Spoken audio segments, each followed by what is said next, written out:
ಪ್ರಿಯ ವೀಕ್ಷಕ, ಕರ್ನಾಟಕದ ಮುಖ್ಯಮಂತ್ರಿಗಳಾದ ಸಿದ್ದರಾಮಯ್ಯ ಅವರು ಈ ದಿನ ತಮ್ಮ ರಾಜಕೀಯ ಜೀವನದ 16ನೇ ಬಜೆಟನ್ನು ಮಂಡಿಸಿದ್ದಾರೆ. ಅವರದು ಐತಿಹಾಸಿಕವಾದ ಒಂದು ದಾಖಲೆ ಇದು. ಮುಖ್ಯಮಂತ್ರಿಗಳಾಗಿ 9ನೇ ಬಜೆಟನ್ನು ಅವರು ಮಂಡಿಸಿದ್ದಾರೆ ಇವತ್ತು ಯಶಸ್ವಿಯಾಗಿ. ಈ ಬಜೆಟ್ ಬಗ್ಗೆ ಸಹಜವಾಗಿ ವಿರೋಧ ಪಕ್ಷಗಳು ಈ ಬಜೆಟನ್ನು ಟೀಕೆಗೆ ಗುರಿ ಮಾಡ್ತಾ ಇದ್ದಾವೆ. ಹಾಗೆ ಆಡಳಿತ ಪಕ್ಷ ಸಹಜವಾಗಿ ಸ್ವಾಗತವನ್ನು ಮಾಡ್ತಾ ಇದೆ.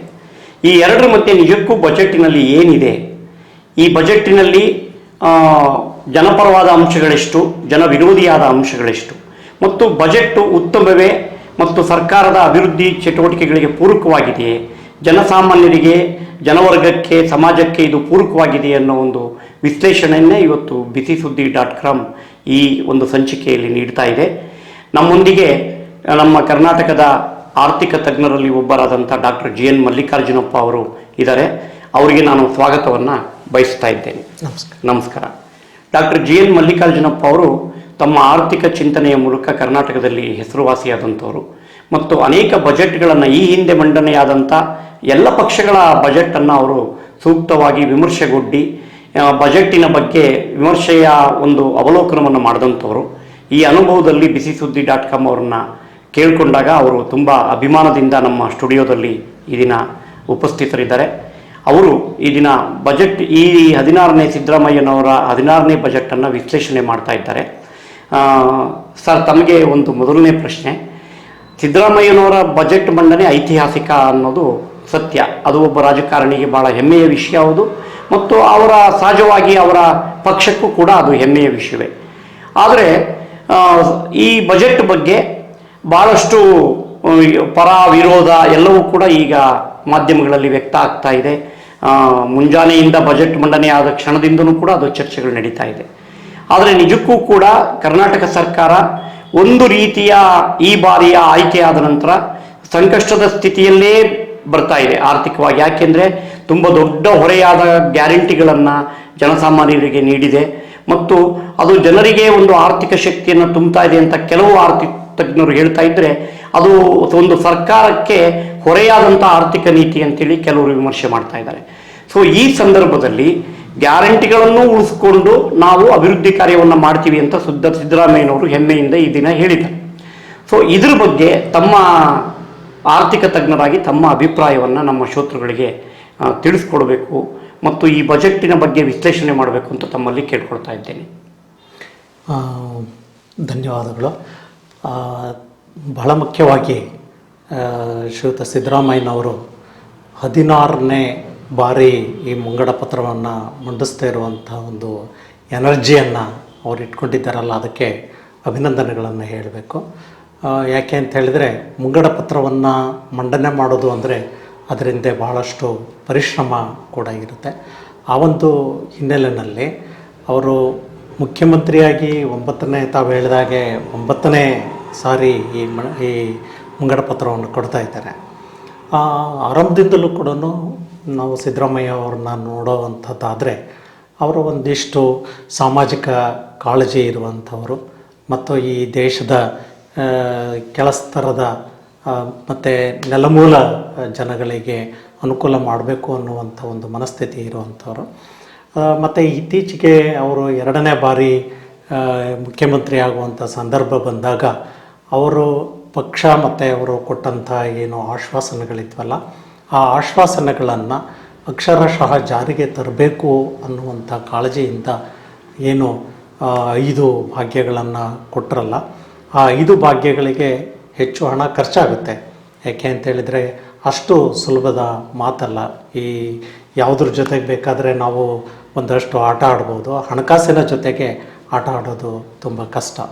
ಆ ಹಿನ್ನೆಲೆಯಲ್ಲಿ ಅವ್ರನ್ನ ಅಭಿನಂದಿಸ್ಬೇಕು. ಯಾಕೆ ಅಂತ ಹೇಳಿದರೆ, ಈ ನಾವು ಹೊರಗಡೆ ಎಲ್ಲ ಬೇರೆಯವರು ಹೇಳ್ತಾ ಇರೋವಂಥ ರೀತಿಯಲ್ಲಿ ಯಾವ ಅಪಾಯಗಳನ್ನು ಕೂಡ ಸೃಷ್ಟಿಸಿಕೊಳ್ಳದೆ ಒಂದು ಸಮತೋಲನಯುತವಾದಂಥ ರೀತಿಯಲ್ಲಿ ಇತ್ತ ಒಂದು ಜನಮುಖಿ ಅರ್ಥವ್ಯವಸ್ಥೆಯ ನಿರ್ಮಾಣ ಮಾಡಬೇಕು, ಮತ್ತು ಇನ್ನೊಂದು ಕಡೆ ಸಂಪನ್ಮೂಲಗಳನ್ನು ಕ್ರೋಢೀಕರಣನೂ ಮಾಡಬೇಕು.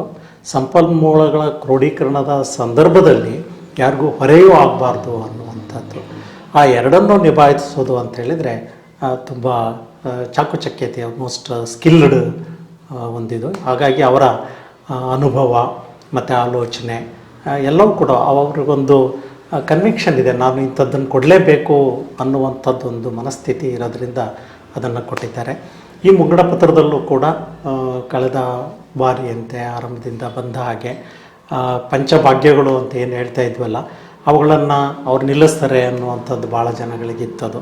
ಇದು ಮಾಡೋಕ್ಕಾಗೋದಿಲ್ಲ ಹಾಗೆ ಅಂಥೇಳಿ ಭಾಳ ಸಹಜವಾಗಿ ಒಬ್ಬ ಅನುಭವಿ ವಾಹನ ಚಾಲಕ ವಾಹನವನ್ನು ಒಂದು ಕೆಟ್ಟ ದಾರಿನಲ್ಲಾದರೂ ಚೆನ್ನಾಗಿ ಹೇಗೆ ನಡೆಸ್ಕೊಂಡು ಹೋಗ್ತಾನೋ ಆ ರೀತಿಯಲ್ಲಿ ಅವುಗಳಿಗೆ ಎಲ್ಲೂ ಕೂಡ ತೊಂದರೆ ಮಾಡದೇ ಇರೋ ರೀತಿಯಲ್ಲಿ ಮತ್ತು ಅವುಗಳನ್ನು ಒಂದಿಷ್ಟು ಸ್ಟ್ರೀಮ್ಲೈನ್ ಮಾಡುವಂಥದ್ದು, ಅಲ್ಲಿ ಎಲ್ಲೂ ಕೂಡ ಬ್ರೇಕ್ ಆಗದ ಹಾಗೆ ದುರುಪಯೋಗ ಆಗದೇ ಇರುವಂಥ ರೀತಿಯಲ್ಲಿ ಅದಕ್ಕೆ ಈ ಸಾರಿ ಭಾಳ ಮುಖ್ಯವಾಗಿ ಒಂದು ವ್ಯವಸ್ಥೆಯನ್ನು ಮಾಡಿದ್ದಾರೆ. ಅಕ್ಕ ಸಹಕಾರಿ ಸಂಘಟನೆಯನ್ನು ರಾಜ್ಯ ಮಟ್ಟದಲ್ಲಿ ಆರಂಭ ಮಾಡೋದ್ರ ಮುಖಾಂತರವಾಗಿ ಆ ಸಹಕಾರಿ ಸ್ವಸಹಾಯ ಪದ್ಧತಿ ಮುಖಾಂತರವಾಗಿ ಆ ಹೆಣ್ಣು ಮಕ್ಕಳಿಗೆ ಹಣ ಅಕೌಂಟಿಗೆ ತಲುಪುವಂಥದ್ದನ್ನು ನೋಡುವಂಥದ್ದೊಂದು ಸರಿಯಾದ ವ್ಯವಸ್ಥೆ. ಅಂದರೆ ಸಹಕಾರಿ ಚಳುವಳಿಯ ಆಶಯಗಳನ್ನು ಕೂಡ ಈ ಒಂದು ಹಣಕಾಸಿನ ಅನುಕೂಲಗಳನ್ನು ಭಾಗ್ಯಗಳನ್ನು ಕಲ್ಪಿಸುವಲ್ಲಿ ಮಾಡಿಕೊಟ್ಟಿರುವಂಥದ್ದು. ಮತ್ತು ಇದರಲ್ಲಿ ಇನ್ನೊಂದು ಅನುಕೂಲ ಏನಿದೆ ಅಂತ ಹೇಳಿದರೆ, ಇವತ್ತು ಮೈಕ್ರೋ ಫೈನಾನ್ಸ್ ಏನಿದೆ ಅದು ಅತಿ ಹೆಚ್ಚು ದುಸ್ಥಿತಿಯನ್ನು ಹೆಣ್ಣುಮಕ್ಕಳಿಗೆ ಮತ್ತು ಬಡವರಿಗೆ ಹೆಣ್ಣುಮಕ್ಕಳಿಗೆ ತಂದೆಳ್ದಿರುವಂಥದ್ದನ್ನು ನೋಡ್ತಾ ಇದ್ವಿ. ಸೊ ಅದನ್ನು ಒಂದಿಷ್ಟು ನಿಯಂತ್ರಣ ಮಾಡಿ ಆ ಸಮಸ್ಯೆಯನ್ನು ಕೂಡ ಬಗೆಹರಿಸೋದಕ್ಕೆ ವ್ಯವಸ್ಥೆಯನ್ನು ಮಾಡಿಕೊಂಡಿರೋದು. ಇದು ಒಬ್ಬ ಅನುಭವಿ ರಾಜಕೀಯ ಮುತ್ಸದ್ದಿ ಮತ್ತು ಆರ್ಥಿಕ ಚಿಂತನೆಗಳಲ್ಲಿ ಆಳಕ್ಕೆ ಹೋದಂಥವ್ರಿಗೆ ಮಾತ್ರ ಇವೆಲ್ಲ ಸಾಧ್ಯ ಆಗುತ್ತೆ. ಮತ್ತು ಎಲ್ಲ ವಲಯಗಳನ್ನು ನೋಡಿದರೂ ಕೂಡ ಯಾವ ವಲಯನೂ ಕೂಡ ಅವರು ನಿರ್ಲಕ್ಷಿಸಿದ್ದಾರೆ ಅಂತ ಅನಿಸೋದಿಲ್ಲ. ಅದರಲ್ಲೂ ಕೂಡ ಬಹುಶಃ ಹಿಂದಿನ ಅವರೆಲ್ಲ ಮುಂಗಡ ಪತ್ರಗಳಿಗಿಂತ ಈ ಮುಂಗಡ ಪತ್ರ ಒಂದು ಯುನಿಕ್ ಆದಂಥದ್ದು, ಅದು ಅದರದೇ ಆದಂಥ ಒಂದು ಶ್ರೇಷ್ಠತೆಯನ್ನು ಒಳಗೊಂಡಿದೆ ಅಂತ ಹೇಳ್ಬೋದು.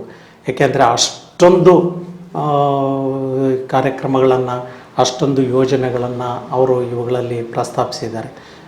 ಒಬ್ಬ ಸಾಮಾನ್ಯ ವರ್ಗದಿಂದ ಬಂದಂಥ ವ್ಯಕ್ತಿಗೆ ಅಭಿವೃದ್ಧಿಯ ಬಗ್ಗೆ ಯಾವ ಒಳಹೂಗಳಿರಬೇಕೋ ಅವೆಲ್ಲವೂ ಕೂಡ ಸಿದ್ದರಾಮಯ್ಯನವರಿಗಿದೆ. ಅದರ ಜೊತೆಗೆ ಮತದಾರರನ್ನು ಕೂಡ ಇವತ್ತು ಅಧಿಕಾರದಲ್ಲಿ ಮುಂದುವರಿಬೇಕು ಅಂತ ಹೇಳಿದರೆ ಮತದಾರರ ಅಪೇಕ್ಷೆ ಮೇರೆಗೆ ಏನನ್ನು ಕೊಡಬೇಕು ಮತ್ತು ಏನನ್ನು ಕೊಡ್ತೀವಿ ಅಂತ ಹೇಳಿದ್ವಿ ಅದಕ್ಕೆ ತಕ್ಕಾಗಿ ನಡ್ಕೊಂಡು ಹೋಗಬೇಕು. ಹಾಗಾಗಿ ಕೃಷಿಗೆ ಅವರು ಆದ್ಯತೆ ಕೊಟ್ಟಿದ್ದಾರೆ. ಯಾವ ನಿರೀಕ್ಷೆ ಮಾಡಿದ್ರು ಅವನು ಕೊಡೋಕ್ಕಾಗಲಿಲ್ಲ ಅಂದರೂ ಕೂಡ ಈ ಕ್ಷಣಕ್ಕೆ ಅದನ್ನು ಕೊಡುವಂಥ ಪ್ರಯತ್ನವನ್ನು ಮಾಡಿದ್ದಾರೆ. ನೀರಾವರಿ ಸೌಲಭ್ಯಗಳನ್ನು ಕೊಡೋದರಲ್ಲಿ ಮುಂದಾಗಿದ್ದಾರೆ. ಕುಡಿಯ ನೀರಿನ ವ್ಯವಸ್ಥೆಯನ್ನು ಕೊಡುವಂಥದ್ದು ಮತ್ತು ಈ ಪಶ್ಚಿಮ ದಿಕ್ಕಿಗೆ ಹರಿಯುವಂಥ ನದಿಗಳ ನೀರನ್ನು ಮೇಲಕ್ಕೆತ್ತಿ ಬರದ ನಾಡುಗಳಿಗೆ ಕೊಡುವಂಥದ್ದು, ಕೆರೆಗಳನ್ನು ತುಂಬಿಸುವಂಥದ್ದಕ್ಕೆ ಪ್ರಯೋಜನಗಳನ್ನು ಕೊಟ್ಟಿದ್ದಾರೆ. ಮತ್ತು ಸಾರಿಗೆ ವ್ಯವಸ್ಥೆ ಕೊಟ್ಟಿದ್ದಾರೆ. ಬೆಂಗಳೂರು ನಮ್ಮ ಇಡೀ ಜಾಗತಿಕ ಮಹತ್ವವನ್ನು ಹೊಂದಿರೋದು. ನಿಜಕ್ಕೂ ಕೂಡ ಅಲ್ಲಿ ಸೌಲಭ್ಯಗಳನ್ನು ಒದಗಿಸ್ಕೊಡೋದು ಬಹಳ ಮುಖ್ಯ ಆಗಿದೆ.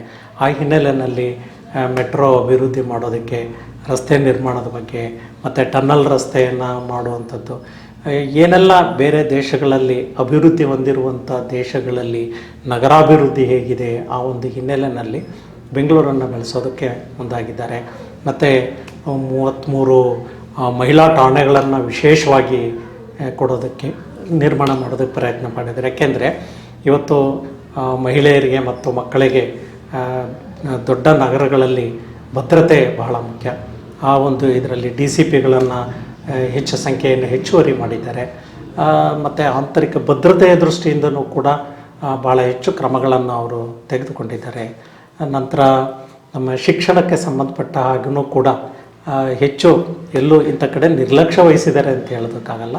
ಅದನ್ನು ಮುಟ್ಟೋದಕ್ಕೆ ಅಥವಾ ರೀಚೋದಕ್ಕೆ ಬೇರೆ ಬೇರೆ ಕಾರಣಕ್ಕೆ ಆಗದೇ ಇರ್ಬೋದು.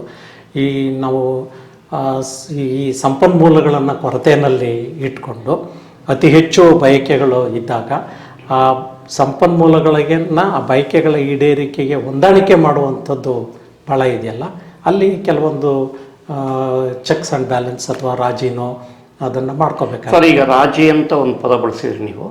ಈಗ ವಿರೋಧ ಪಕ್ಷದಗಳು ಟೀಕೆ ಮಾಡ್ತಿರೋದು, ಈಗ ಅವರು ಬಜೆಟ್ ಮಂಡನೆ ಆದ ಕ್ಷಣದಿಂದನೂ ಎಲ್ಲ ವಿರೋಧಿ ಪಕ್ಷದವರು ಸಹಜವಾಗಿ ವಿರೋಧ ಮಾಡ್ತಾರೆ ಅನ್ನೋದು ಬೇರೆ, ಆದರೆ ಕೆಲವು ಮುಖ್ಯ ಅಂಶಗಳನ್ನು ಅವರು ಪ್ರಶ್ನೆ ಮಾಡ್ತಾ ಇದ್ದಾರೆ. ಏನು ಅಂದರೆ ಸಾಲಕ್ಕೆ ತಳ್ತಾ ಇದ್ದಾರೆ ಸಿದ್ದರಾಮಯ್ಯನವರು ಕರ್ನಾಟಕವನ್ನು. ತುಂಬ ಹಣ ಸಾಲ ಮಾಡಿ ಈ ಬಜೆಟನ್ನು ಅವರು ನಿಭಾಯಿಸ್ಲಿಕ್ಕೆ ಪ್ರಯತ್ನ ಮಾಡಿದ್ದಾರೆ. ಸೊ ಈ ಸಾಲದ ಹಣವನ್ನು ಮುಂದಿನ ಭವಿಷ್ಯದಲ್ಲಿ ಯಾರು ತೀರಿಸಬೇಕು, ಕರ್ನಾಟಕವನ್ನು ಸಾಲಕ್ಕೆ ತಳ್ತಾ ಇದ್ದಾರೆ ಅನ್ನೋ ಒಂದು ಮಾತನ್ನು ಪ್ರಶ್ನೆಯನ್ನು ಎತ್ತಿದ್ದಾರೆ. ಇದು ಎಷ್ಟು ಸರಿ? ಈ ಬಜೆಟಲ್ಲಿ ಆ ಥರದ ಒಂದು ಇದು ನಿರ್ಮಾಣ ಆಗಿದೆಯಾ ಆ ಪರಿಸ್ಥಿತಿ ಅಂತ ನಾನು ತಮ್ಮಲ್ಲಿ ಪ್ರಶ್ನೆ ಕೇಳ್ತಾ ಇದ್ದೀನಿ. ತುಂಬ ಒಳ್ಳೆಯ ಪ್ರಶ್ನೆ ಇದು.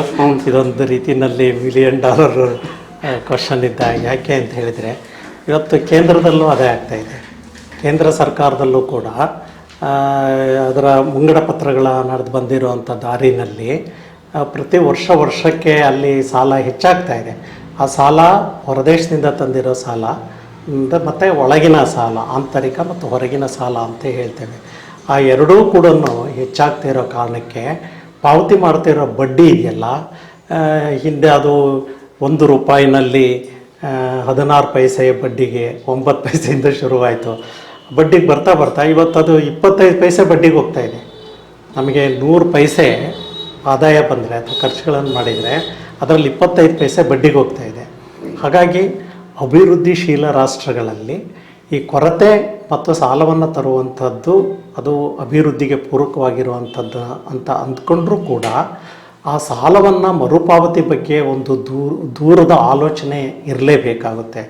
ಅದು ಕೇಂದ್ರ ಸರ್ಕಾರದಲ್ಲೂ ಹಾಗೇ ಇದೆ, ರಾಜ್ಯ ಸರ್ಕಾರಗಳಲ್ಲೂ ಕೂಡ ಹಾಗೇ ಇದೆ. ಒಂದು ಆಶಯ ಇಟ್ಕೋಬೋದು, ಮುಂದಿನ ದಿನಗಳಲ್ಲಿ ವೈಯಕ್ತಿಕ ಆದಾಯಗಳು ಜಾಸ್ತಿಯಾಗಿ ಎಲ್ಲ ವಲಯಗಳಲ್ಲೂ ಕೂಡ ಆದಾಯ ಜಾಸ್ತಿಯಾಗಿ ಒಂದಿಷ್ಟು ಕೊಡುವಂಥ ಚೈತನ್ಯ ಬಂದಾಗ ತೆರಿಗೆಯನ್ನು ಹೆಚ್ಚು ಮಾಡ್ಬೋದು ಅಂತ ಈ ಮುಂಗಡ ಪತ್ರಗಳದನ್ನೇ ನೋಡೋಣ. ಈಗ ಕಳೆದ ವರ್ಷದಿಂದ ಈ ಸಂಪನ್ಮೂಲಗಳು ಜಾಸ್ತಿ ಆಗ್ತಾಯಿದೆ. ಈ ರಾಜ್ಯಕ್ಕೆ ಬರುವಂಥ ಸಂಪನ್ಮೂಲಗಳೇನಿದ್ದಾವೆ ಅವುಗಳನ್ನು ನಾವು ರೆವಿನ್ಯೂ ಮತ್ತು ಕ್ಯಾಪಿಟಲ್ ರಿಸೀಟ್ಸ್ ಅಂತ ಕರಿತೇವೆ. ಕಂದಾಯ ಮತ್ತು ಬಂಡವಾಳ ಆದಾಯ ಮತ್ತು ಖರ್ಚುಗಳು ಅಂತ ಕರಿತೇವೆ. ಆ ಹಿನ್ನೆಲೆಯಲ್ಲಿ ಈ ತೆರಿಗೆ ಆದಾಯದಲ್ಲಿ ಈ ರಾಜ್ಯ ಸರ್ಕಾರನೇ ಹಾಕುವಂಥ ತೆರಿಗೆಗಳು, ಒಂದು ಕಮರ್ಷಿಯಲ್ ಟ್ಯಾಕ್ಸಸ್ ಇವುಗಳದೆಲ್ಲನೂ ಕೂಡ, ಮತ್ತು ಇನ್ನೊಂದು GST ಏನಿದೆ ಅದು ಕೇಂದ್ರ ಸರ್ಕಾರದಿಂದ ಹಂಚಿಕೆ ಆಗುವಂಥದ್ದು, ಮತ್ತು ಈ ಮೋಟರ್ ವೆಹಿಕಲ್ಸ್ಗಳ ಮೇಲೆ ಹಾಕುವಂಥ ತೆರಿಗೆ ಅದು ಹಿಂದೆ 12,000 ಅಂತೇಳಿ ಕಳೆದ ಬಜೆಟ್ನಲ್ಲಿತ್ತು. ಮತ್ತು ಆ್ಯಕ್ಚುಲಿ ಕಲೆಕ್ಟ್ ಆಗಿದ್ದು 12,500 ಕೋಟಿ, ಈಗ ಅದನ್ನು 15,000 ಕೋಟಿ. ಅಂದರೆ ಖರ್ಚುಗಳು ಹೆಚ್ಚಾದ ಹಾಗೆ ಆದಾಯದ ಮೂಲಗಳು ಕೂಡ ಹೆಚ್ಚಾಗ್ತಾ ಇರೋದ್ರಿಂದ ಅದು ಅಲ್ಲಿದಲ್ಲಿಗೆ ಬ್ಯಾಲೆನ್ಸ್ ಆಗುತ್ತೆ. ಆದರೆ ಇಲ್ಲಿ ಒಂದಷ್ಟು ತೊಂದರೆ ಆಗ್ತಿರೋದು, ಸಾಲ ಹೆಚ್ಚಾಗಿದೆ ನಿಜ, 7 ಲಕ್ಷ ಕೋಟಿಗಿನ್ನೂ ಜಾಸ್ತಿ ಸಾಲ ಅಕ್ಯುಮುಲೇಟ್ ಆಗ್ತಾ ಬಂದಿದೆ.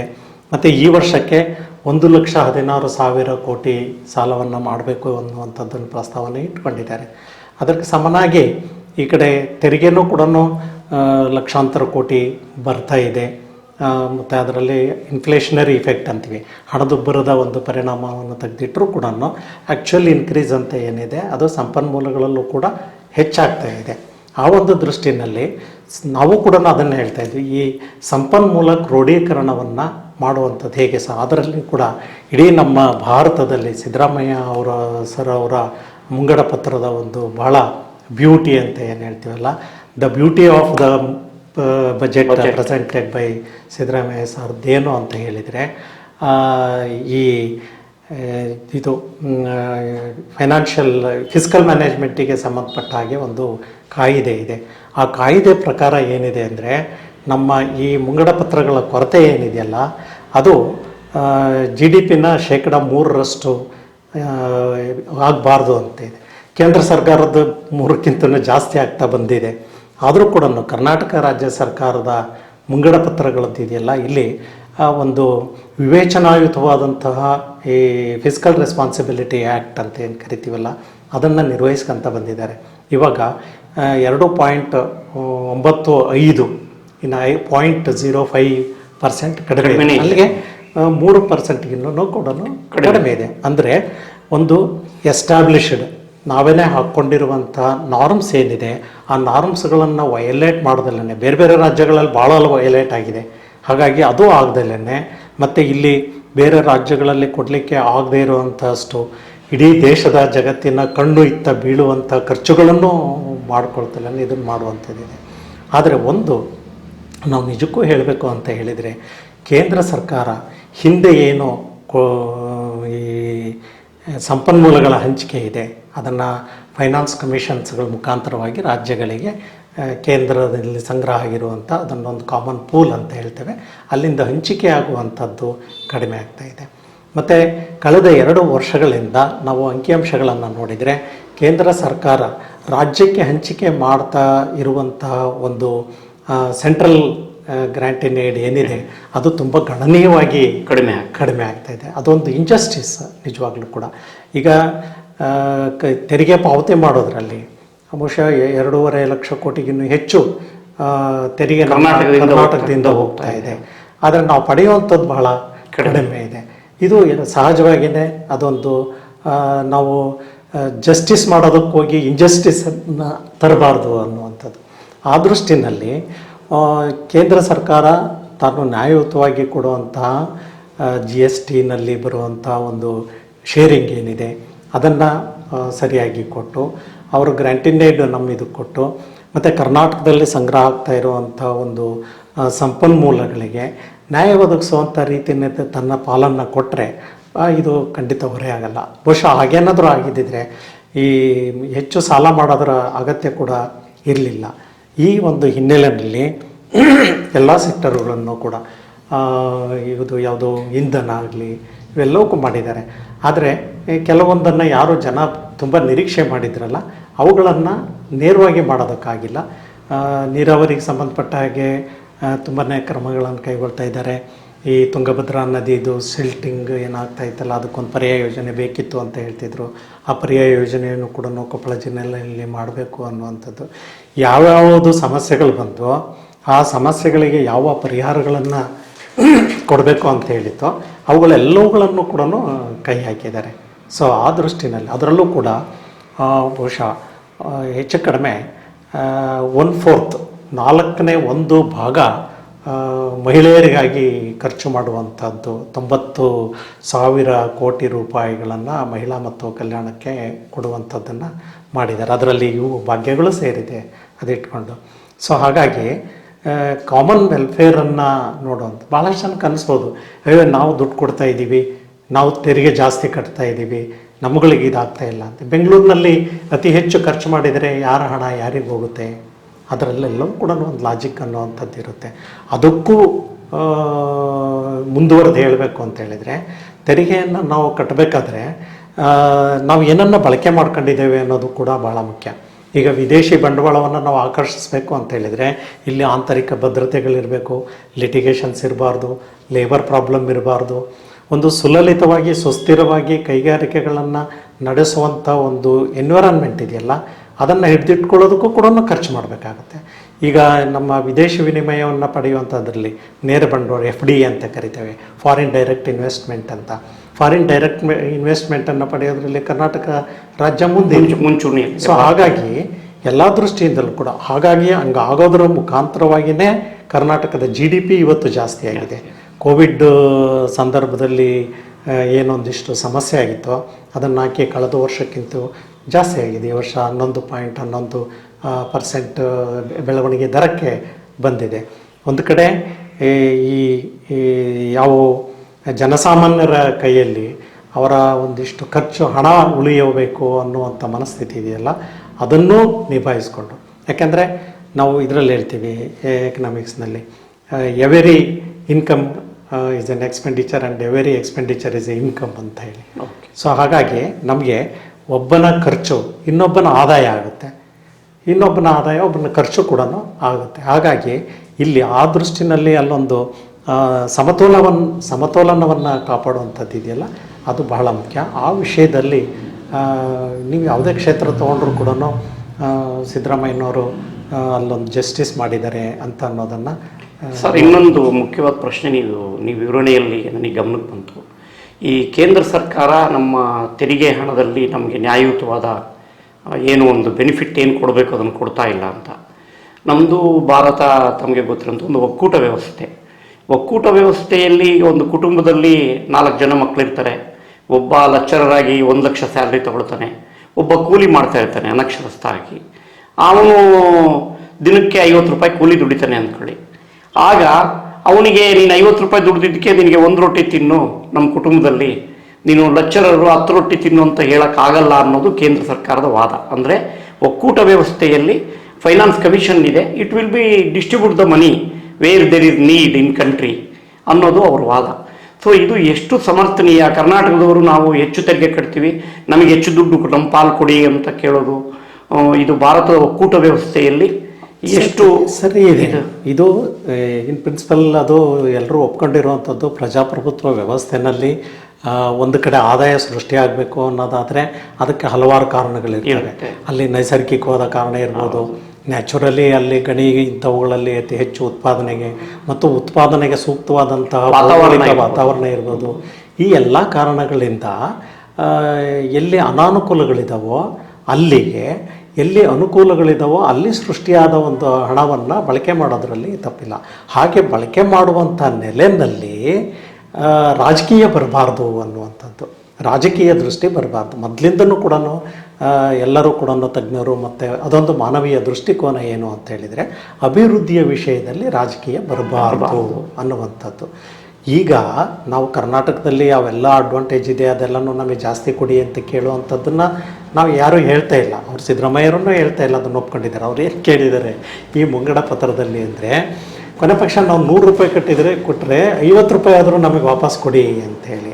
ಏಕೆಂದರೆ ಇಲ್ಲಿ ನಮ್ಮಿಂದ ಬಂದಿರೋ 100 ರೂಪಾಯಿ ಇರೋದ್ರಲ್ಲಿ ನಮ್ಗೆ 50 ರೂಪಾಯಿ ಆದರೂ ಅಭಿವೃದ್ಧಿ ಕಾರ್ಯಗಳಿಗೆ ಕೊಡಿ ಅಂತ. ಇವಾಗ ನೋಡಿ, ಕೇಂದ್ರ ಸರ್ಕಾರ ಈ ಸೆಸ್ಸನ್ನು, ಎಜುಕೇಷನ್ ಆ್ಯಂಡ್ ಹೆಲ್ತ್ ಸೆಸ್ಸನ್ನು ಒಂದು 5% ಇದ್ದದ್ದನ್ನು ಇವಾಗೆಲ್ಲ 21% ಮಾಡಿದ್ದಾರೆ. ಆ ಸೆಸ್ದ ಏನಪ್ಪ ಅಂತ ಹೇಳಿದರೆ, it is not shared with the states. ರಾಜ್ಯ ಸರ್ಕಾರಗಳ ಜೊತೆಗೆ ಹಂಚ್ಕೊಳ್ಳಲ್ಲ. ಕೇಂದ್ರ ಸರ್ಕಾರಕ್ಕೆ ಒಂದು ಫೆಡರಲ್ ಇದರ ಒಳಗಡೆ ಒಂದು ಪವರ್ ಇದೆ ಅಂತ ಹೇಳಿದರೆ, ಫೆಡರಲ್ ಪವರ್ ಇದೆ ಅಂತ ಹೇಳಿದರೆ ಆ ಒಂದು ಅಧಿಕಾರ ದುರುಪಯೋಗ ಆಗಬಾರ್ದು ಅನ್ನುವಂಥದ್ದು. ಈ ಫೈನಾನ್ಸ್ ಕಮಿಷನ್ ಇದೆ. ಫೈನಾನ್ಸ್ ಕಮಿಷನನ್ನು ನೇಮಕ ಮಾಡೋರು ಯಾರು? ಕೇಂದ್ರ ಸರ್ಕಾರ ಮಾಡುತ್ತೆ. ಇವತ್ತು ಕೇಂದ್ರ ಸರ್ಕಾರದಿಂದ ನೇಮಕಾತಿ ಮಾಡೋರಿಗೆ ಇನ್ಸ್ಟ್ರಕ್ಷನ್ಸ್ಗಳನ್ನು ಕೊಟ್ಟೆ ಕಳಿಸುವಂಥದ್ದು ಇದೆ. ಎಲ್ಲರೂ ನಿಯಮವಾಗಿರುವಾಗಿ ನಿಯಮಾನುಸಾರನೇ ಮಾಡೋದಾಗಿದ್ದಿದ್ರೆ ನಮಗೆ ಸಂಘರ್ಷಗಳು ಬರ್ತಾ ಇರಲಿಲ್ಲ. ತುಂಬ as per the act, as per the norms, as per the constitution ನಡೀತಾ ಇದೆ ಅಂತ ಹೇಳಿದ್ರೆ ಈ ಸಂಘರ್ಷಗಳು ಇವು ಬರ್ತಾನೆ ಇರಲಿಲ್ಲ. ಸರ್, ಈಗ ಈ ಥರದ ಒಂದು what will it leads for nation? ಈಗ ಈ ಥರದ ಒಂದು ಏನು ಒಂದು ವ್ಯತ್ಯಾಸಗಳು ಕಂಡು ಬಂದಾಗ ಹಣದ ಹಂಚಿಕೆಯಲ್ಲಿ ಅಥವಾ ಸಂಪನ್ಮೂಲಗಳ ಹಂಚಿಕೆಯಲ್ಲಿ ಮುಂದಿನ ಬೆಳವಣಿಗೆಗಳು ಬೇರೆ ಥರದ ಬೆಳವಣಿಗೆಗಳು ಒಂದು ದೇಶಕ್ಕೆ ಕಾಡಬಹುದಾ? ಅಲ್ಲ, ಏನಿಲ್ಲ. ಅವಾಗೆಲ್ಲ ಒಂದು ಕಡೆಗೆ ಅದು ಡಿವಿಷನ್ ಕಡೆಗೆ ಹೋಗುತ್ತೆ, ವಿಚಿತ್ರ ಕಾರ್ಯದ ಕಡೆಗೆ ಹೋಗುತ್ತೆ, ಸಂಘರ್ಷಗಳಾಗ್ತವೆ, ಚಳುವಳಿಗಳು ಹುಟ್ಕೊಳ್ತವೆ, ರಿವೋಲ್ಟ್ ಆಗ್ತವೆ. ಈಗ ಒಂದು ಸರ್ಕಾರ ಈಗ ಮಾಡ್ತು ಅಂದರೆ ಆ ಸರ್ಕಾರದ ವಿರುದ್ಧ ಇನ್ನು ಪ್ರಾದೇಶಿಕ ಪಕ್ಷಗಳಿರೋವಂಥವುಗಳು ಬರ್ತವೆ. ಸೊ ಅದರ ಬದಲಾಗಿ ಒಂದು ನಿಯಮಿತವಾದಂಥ ಒಂದು ಎಲ್ರಿಗೂ ಒಪ್ಪಿಗೆ ಆಗುವಂಥದ್ದು, ಅದಕ್ಕೆ ಮಾನವೀಯ ಕಾಳಜಿಯನ್ನು ನಾವು ಆರ್ಥಿಕ ವಿಷಯಗಳಲ್ಲಿ, ಆರ್ಥಿಕ ನೀತಿಯಲ್ಲಿ ಇದು ಬರೋದೇ. ಒಳ್ಳೆ ಸಂಬಂಧಗಳು ನೀವು ಹೇಳಿದಾಗ ತಾಯ್ತನದ ಒಂದು ಭಾವನೆಯನ್ನು ಇಟ್ಕೋಬೇಕಾಗುತ್ತೆ. ಕೇಂದ್ರ ಸರ್ಕಾರ ಇಟ್ಕೋಬೇಕು ಅಂತ. ಹೌದು. ಇಲ್ಲ ಅಂತ ಹೇಳಿದರೆ ನಾವು ತಾಯಿನೇ ನಾನು ನಿನ್ನ ಮಮ್ಮಲ್ಲಿ ಹೋಗೋ ಮಟ್ಟಕ್ಕೆ. ಸರ್, ಇನ್ನೊಂದು, ಈಗ ಓವರ್ ಟು ಕರ್ನಾಟಕ ಬಜೆಟ್ ನಾವು ಮಾತಾಡೋಣ. ಈ ಕರ್ನಾಟಕ ಬಜೆಟ್ಟಿನ ಬಗ್ಗೆ ವಿರೋಧ ಪಕ್ಷದವರು ಒಂದು ರೀತಿಯ ಸರ್ಕಾರ ಬಂದಾಗಲಿಂದನೂ ಈ ಒಂದು ವಾದ ಇದೆ. ಏನು ಅಂದರೆ, ಇದು ಈ 9ನೇ ಬಜೆಟ್ಟು, ಸಿದ್ದರಾಮಯ್ಯನವ್ರದ್ದು 16ನೇ ಬಜೆಟ್ಟು ಹೊರತುಪಡಿಸಿನೂ ನಾನೊಂದು ಈ ಪ್ರಶ್ನೆ, ಗ್ಯಾರಂಟಿ ಯೋಜನೆಗಳು ಒಂದು ಸರ್ಕಾರ ಅಥವಾ ಒಂದು ರಾಜ್ಯ ದಿವಾಳಿ ಆಗಲಿಕ್ಕೆ ಕಾರಣ ಆಗ್ತವೆ. ಜನಗಳಿಗೆ ಗ್ಯಾರಂಟಿ ಕೊಟ್ಟಿರೋದ್ರಿಂದ ಅವು ದಿವಾಳಿ ಹಂಚಿಕೆ ಕೊಂಡೊಯ್ಯುತ್ತೆ ಒಂದು ಸರ್ಕಾರವನ್ನು ಅಥವಾ ಒಂದು ಸಮಾಜವನ್ನು ಅಥವಾ ಒಂದು ಆಡಳಿತವನ್ನು, ಒಂದು ಸ್ಟೇಟನ್ನು ಅಂತ ಒಂದು ವಾದವನ್ನು ವಿರೋಧ ಪಕ್ಷಗಳು ಬೆಂಬಲಿಸ್ತಾನೆ ಬಂದಿದೆ ಮೊದಲಿಂದ. ಸೊ ಆರ್ಥಿಕ ತಜ್ಞರಾಗಿ ನಿಮ್ಮ ಅಭಿಪ್ರಾಯ ಏನು ಸರ್ ಇದ್ರ ಬಗ್ಗೆ? ಈಗ ನಾವು ಖರ್ಚು ಮಾಡ್ತಾ ಇದ್ದೀವಿ ಅಂತ ಹೇಳಿದರೆ ಅಲ್ಲಿ ಸಂಪನ್ಮೂಲಗಳನ್ನು ಸಂಪೂರ್ಣವಾಗಿ ನಾವು ನಿರ್ಲಕ್ಷಿಸಿ ಖರ್ಚು ಮಾಡ್ತೀವಿ ಅಂತ ಹೇಳಿದರೆ ಆ ಸಾಧ್ಯತೆಗಳಿದೆ. ನನಗೆ ಸಂಪನ್ಮೂಲಗಳನ್ನು ತೆಗೆದುಕೊಳ್ಳುವಂಥ ಆತ್ಮವಿಶ್ವಾಸ, ಮನಸ್ಥಿತಿ, ಧೈರ್ಯ ಎಲ್ಲವೂ ಇದ್ದಾಗ ಇದು ಬರೋದಿಲ್ಲ. ಈಗ ಸಾಲ ಹೆಚ್ಚಾಗ್ತಾ ಇದೆ ಅಂತ ಹೇಳಿದರೆ ಏನಕ್ಕಾಗ್ತಾ ಇದೆ ಅನ್ನೋದು ಗೊತ್ತಿದೆ. ಅದಕ್ಕೆ ಅವ್ರು ಭಾಳ ಸ್ಪಷ್ಟವಾಗಿ ಹೇಳ್ತಾ ಇದ್ದಾರೆ, ನಮಗೆ ಬರಬೇಕಾಗಿರೋದ್ರಲ್ಲಿ ಸ್ವಲ್ಪನಾದ್ರೂ ಕೊಡಿ ಹಾಗೆ ಅಂತ. ಈಗ ನಾವು ಕಳೆದ 2-3 ವರ್ಷದ ಅಂಕಿಅಂಶಗಳನ್ನು ನೋಡಿದರೆ, ನಾನು ಆಗಲೇ ಹೇಳಿದ ಹಾಗೆ ಕೇಂದ್ರ ಸರ್ಕಾರದ ಯೋಜನೆಗಳಲ್ಲಿ ಕರ್ನಾಟಕಕ್ಕೆ ಬೇರೆ ರಾಜ್ಯಗಳಿಗೂ ಕೆಲವು ಹಾಗೆ ಆಗಿದೆ. ಈಗ ಕರ್ನಾಟಕಕ್ಕೆ ಕೊಡ್ತಾ ಇರುವಂಥ ಮಹಾತ್ಮ ಗಾಂಧಿ ನರೇಗಾ ಯೋಜನೆಯಲ್ಲೇ ಆಗಲಿ ಬೇರೆ ಬೇರೆ ಈ ಪ್ರಾಜೆಕ್ಟ್ಗಳು ಸೆಂಟ್ರಲಿ ಸ್ಪಾನ್ಸರ್ಡ್ ಪ್ರಾಜೆಕ್ಟ್ಸ್ ಅಂತ ಏನಿದ್ದಾವೆ ಅಲ್ಲಿ ಮಾಡ್ತಿರುವಂಥ ಖರ್ಚುಗಳು ಕಡಿಮೆ ಆಗ್ತಾ ಇದೆ. ಆಮೇಲೆ ಇಲ್ಲಿ ಅಶ್ಯೂರ್ಡ್ ಫಂಡೇ ಬರ್ತಾ ಇಲ್ಲ ಅನ್ನೋದು ಹಾಲಿ ಸರ್ಕಾರದ ಜಸ್ಟಿಸಿಯಬಲ್ ಒಂದು ನ್ಯಾಯಯುತವಾಗಿ ಅಂದ್ರೆ ನಮಗೆ ಭರವಸೆ ನೀಡಿದ ಫಂಡೇ ನಮಗೆ ಕೊಡ್ತಾ ಇಲ್ಲ ಅವರು ಅನ್ನೋದು ಒಂದು ವಾದ ಇದೆ. ಸರ್ಕಾರ ಬೇಕಾಗಿರುವಂಥದ್ದು ಕೂಡ ಇಲ್ಲಿಂದ ಕೊಡ್ತಾ ಇರೋದ್ರಲ್ಲಿ ಕೇಂದ್ರ ಸರ್ಕಾರಕ್ಕಾದರೂ ಕೂಡ ಇಲ್ಲಿ ಕೇಂದ್ರ ಸರ್ಕಾರದ ಸ್ವಂತ ಅರ್ನಿಂಗ್ಸ್ಗಳ ಜೊತೆಗೆ ರಾಜ್ಯ ಸರ್ಕಾರಗಳಿಂದ ಬರುವಂಥದ್ದು ಬರುತ್ತಲ್ಲ, ಆ ಹಂಚಿಕೆ ಆಗುವಾಗ ಇದಾಗುತ್ತೆ. ಆದರೆ ಇಲ್ಲೇನಾಗುತ್ತೆ ಅಂತಂದರೆ ಈ ರಾಜಕೀಯ ಪಕ್ಷಗಳ ದೃಷ್ಟಿ ಮತ ಬ್ಯಾಂಕ್ಗಳನ್ನು ನೋಡಿರುತ್ತೆ. ಅದು ಈ ಜನಸಾಮಾನ್ಯ ಅವನು ಏನು ಬಟ್ಟೆ ಹಾಕ್ಯಂಡದಾನೆ ಏನು ತಿಂತಾನೆ ಅನ್ನೋದಕ್ಕಿಂತ ನಾನು ಈ ವೋಟ್ ಬ್ಯಾಂಕಿಗೆ ಎಷ್ಟು ಅಮೌಂಟನ್ನು ಇಲ್ಲಿ ಇನ್ವೆಸ್ಟ್ ಮಾಡಿದರೆ ನನ್ನ ಪೊಲಿಟಿಕಲ್ ಪವರ್ ಇನ್ಶೂರ್ ಆಗುತ್ತೆ ಅನ್ನುವಂಥ ದೃಷ್ಟಿ. ಅಲ್ಲಿಗೆ ಅಧಿಕಾರ ರಾಜಕಾರಣದ ಒಂದು ಕಾರಣಕ್ಕೋಸ್ಕರವಾಗಿ ಈ ಖರ್ಚು ವೆಚ್ಚಗಳನ್ನು ಅಧಿಕಾರದ ರಾಜಕಾರಣದ ದೃಷ್ಟಿಯಿಂದಲೇ ನೋಡ್ತಾರೆ ಹೊರತು ಅದು ಜನಸಾಮಾನ್ಯನ ಕಲ್ಯಾಣ ಅಥವಾ ವೆಲ್ಫೇರ್ ಅನ್ನುವಂಥ ದೃಷ್ಟಿನಲ್ಲಿ ನೋಡ್ತಾ ಇಲ್ಲ. ಆ ಒಂದು ಹಿನ್ನೆಲೆಯಲ್ಲಿ ಇವತ್ತು ಶಿಕ್ಷಣಕ್ಕೆ ಖರ್ಚು ಮಾಡುವಂಥದ್ದು, ಇಲ್ಲ ಒಂದು ಕಡೆಗೆ ಜಾತಿ ಧರ್ಮಗಳನ್ನು ಇಟ್ಕೊಂಡು ನೋಡುವಂಥದ್ದು, ಇವ್ರಿಗೆ ಖರ್ಚು ಮಾಡ್ತಾರೆ ಅವ್ರಿಗೆ ಖರ್ಚು ಮಾಡ್ತಾರೆ ಅನ್ನುವಂಥದ್ದು. ಒಂದು ನೆಲದ ಪ್ರಜೆಗಳು ಅಂತ ಹೇಳಿದರೆ ಎಲ್ಲರಲ್ಲೂ ಕೂಡ ಆ ನೆಲದ ಬಗ್ಗೆ ಗೌರವ ಇರಬೇಕು, ಅವರನ್ನು ಸರಿಯಾದ ರೀತಿಯಲ್ಲಿ ನೋಡ್ಕೊಳ್ಳೋವಂಥದ್ದು ಇರಬೇಕು.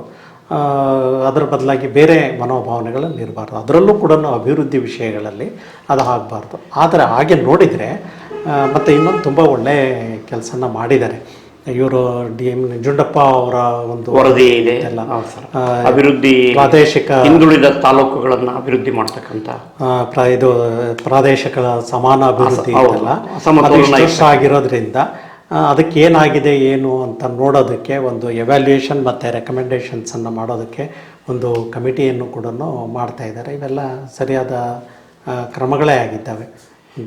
ಒಂದು ಈ ಬಜೆಟಲ್ಲಿ ಸಾಕಷ್ಟು ವಿಚಾರಗಳು ಜನಪರವಾದ ವಿಚಾರಗಳು ಇದ್ದರೂ ಕೂಡ ಅಥವಾ ಜನಪರ ವಿಚಾರಗಳ ಕೆಲವು ಧಾರೆಗಳು ಅವರು ಸಿದ್ದರಾಮಯ್ಯನವರು ತಮ್ಮ ಬಜೆಟಲ್ಲಿ ಮೆನ್ಷನ್ ಮಾಡಿದ್ದಾರೆ.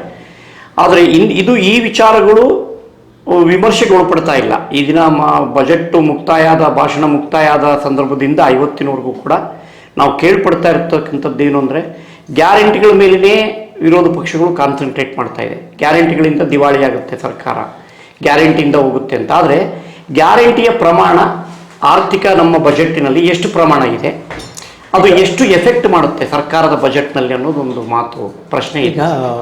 ಒಂದು ವಿರೋಧ ಪಕ್ಷಗಳು ಯಾಕೆ ಟೀಕೆ ಮಾಡ್ತಾರೆ ಅಂತ ಹೇಳಿದರೆ ಇವರು ಓಲೈಕೆ ಮಾಡ್ತಾರೆ ಮತ್ತು ಜನಗಳೆಲ್ಲ ಮತಗಳು ಆ ಕಡೆ ಹೋಗ್ತವೆ ಅಂತ. ಓಲೈಕೆ ಅನ್ನೋದನ್ನು ಬೇರೆ ಬೇರೆ ರೀತಿಯಲ್ಲಿ ಎಲ್ಲ ಪಕ್ಷಗಳು ಮಾಡ್ಕೊತ ಬಂದಿದೆ. ಅದಕ್ಕೆ ರಾಜಕೀಯ ಅದೊಂದು ರಾಜಕೀಯ ಕ್ರಮ ಇದೆ.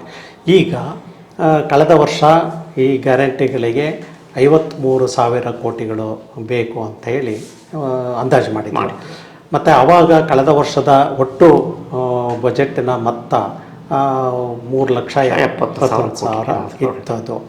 ಸೊ ಈಗ 4,09,000 ಖರ್ಚು ಅಂಥೇಳಿ ತೋರಿಸ್ತಾ ಇರೋದು ಅಂಥದ್ದು. ಮತ್ತು 4 ಲಕ್ಷ ಇದು ಆದಾಯ ಇದೆ. ಅದಕ್ಕೆ ಸರಿದೂಗಿಸೋದು ಬಜೆಟ್ ಇದರಲ್ಲಿ ಗ್ಯಾರಂಟಿಗೆ ಎಷ್ಟು ಗ್ಯಾರಂಟಿಗೆ ಅದನ್ನು ಹೇಳೋದಕ್ಕೆ ಬಂದೆ.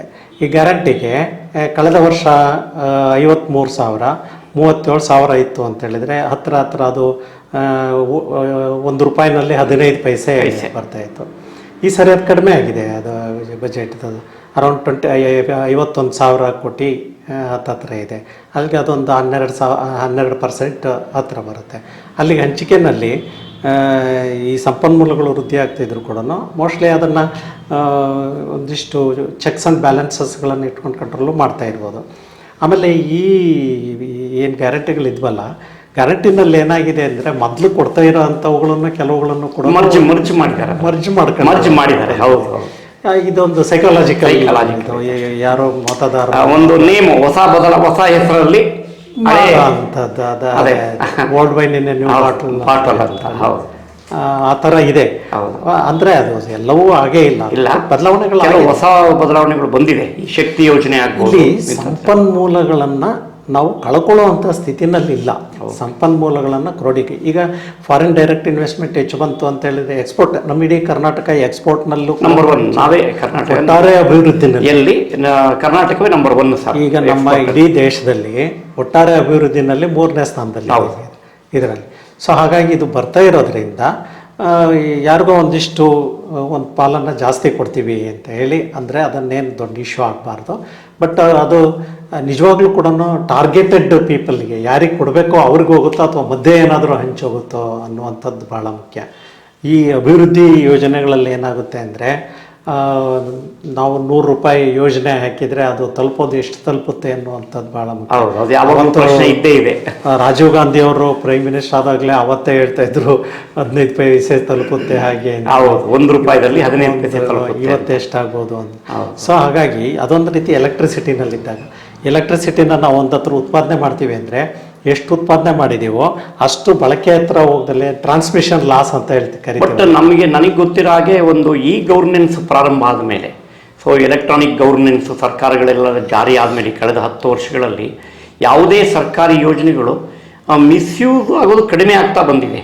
ಈಗ ಶಕ್ತಿ ಯೋಜನೆ ಮಹಿಳೆಯರಿಗೆ ಉಚಿತ ಬಸ್ ಪ್ರಯಾಣ ಅಂದರೆ ಮಹಿಳೆಯರು ಹೋಗ್ತಾ ಇದ್ದಾರೆ ಉಚಿತ ಬಸ್ ಪ್ರಯಾಣ, ಅದರಲ್ಲೇನು ಮಿಸ್ಯೂಸ್ ಆಗುವಂಥದ್ದು ಏನಿಲ್ಲ. ಯಾಕಂದರೆ KSRTC ಅವರು ಮಹಿಳೆಯರಿಗೆ ಟಿಕೆಟ್ ಕೊಡ್ತಾರೆ, ಹಣವನ್ನು ಸರ್ಕಾರ ತುಂಬುತ್ತೆ. ಮಿಸ್ಯೂಸ್ ಎಲ್ಲ ಆಗುತ್ತೆ ಅಂದರೆ ಅಡ್ಮಿನಿಸ್ಟ್ರೇಟಿವ್ ಸೂಪರ್ವಿಷನ್ ಎಲ್ಲಿ ಸರಿ ಇಲ್ವೋ, ಆಮೇಲೆ ಎಲ್ಲಿ ಈ ಜನಗಳು ಹಣಕ್ಕೆ ಅಧಿಕಾರದಲ್ಲಿ ಏನಾದರೂ ಅದು ಲ್ಯಾಪ್ಸಸ್ ಇದ್ದರೆ ಅದು ಅಡ್ಮಿನಿಸ್ಟ್ರೇಟಿವ್ ಲ್ಯಾಪ್ಸಸ್ಗಳ ಕಡೆಯಿಂದ ಮಾತ್ರ ಆಗುವಂಥದ್ದು ಸರಿಯಾಗಿ.